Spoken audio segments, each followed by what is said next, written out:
สบายดีพี่น้องมื้อนี้ก็หังก็เลือกเวียกมาก็ยังเจ็บตาอยู่เนาะเฮ็ดเวียกมื้อวานเนาะคนเขาคนน้ำนี่จะมีเขามาซอยเนาะเล็กน้อยเขาจะคำมาใช้คำมาแล้วเขาลงมาเนาะลงมาตันลงมานา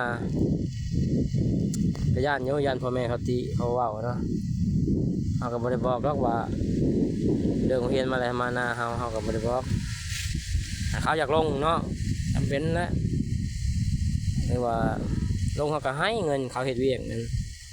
เขาเฮ็ดเวียกเขาก็ต้องได้ให้เงินเนาะให้อิงตามเวียกหน่อยเวียกหลายคันบ่ให้คือว่าโพดก็บอกเขาอยู่ว่าช่วยลงมาเด้อว่ายันจังหน่อยพ่อแม่ชุมเจ้าสิติคอยได้ว่าก็ยังว่าลงมาเนาะเขาก็จำเป็นเขาอยากเฮ็ดก็เขาเฮ็ดก็ให้เงินอันเฮ็ดเขาก็ให้เนาะกันยิงตามเฮ็ดหน่อยเฮ็ดหลายเขาก็เบิ่งคนเขาดอกเขาลงมาคนเขาแต่มือพอได้เงิน20,000 10,000ยิงตามเวียกหน่อยเวียกหลายเขาก็บอกคือกันว่าบ่ลงมากะยาว่าย่านพ่อแม่ชุมเจ้าสิติสิคอยได้แน่ว่าคอยโยใส่ให้เงาะให้งานนั่นบ่แม่นว่าคอยก็บ่ได้ให้ลงมาเขาก็ยังลงเนาะคือกับไปกับเครื่องปั่นนี่ก็เขาก็บ่ได้ให้ไปแต่ว่าเขาแล่น้ำหลังเขาเห็นว่าปั่นเขาแล่น้ำหลังเขาก็ห้ายบอกอยู่ใกล้เครื่องปั่นหลายสมมุติเขาขับรถเครื่องปั่นไปแล่นน้ำก้นรถปั่นเขาย่านรถปั่นทับเขาก็พอแล้วเนาะเขาก็ย่านเป็นโทษเป็นโพยคือกัน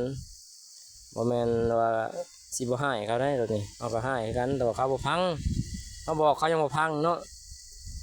พ่อแม่บอกเขายังบ่พังเลยคือเช่นว่าเขาก็บอกช่างเขาบอกแล้วสิให้ซ้ำพ่อแม่เขาก็ให้บ่ได้เนาะจะบอกเขาแล้วว่าสูอย่า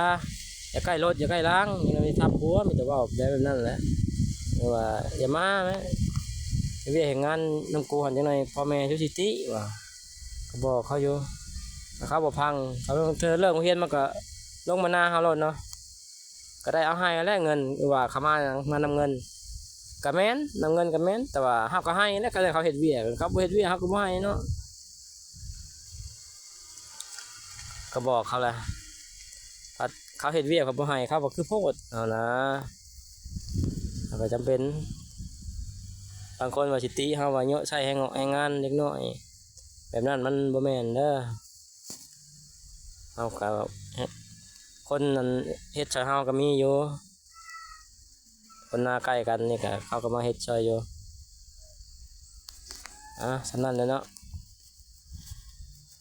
เบิ่งนำกันนั่นแหละลูกหลานแล้วก็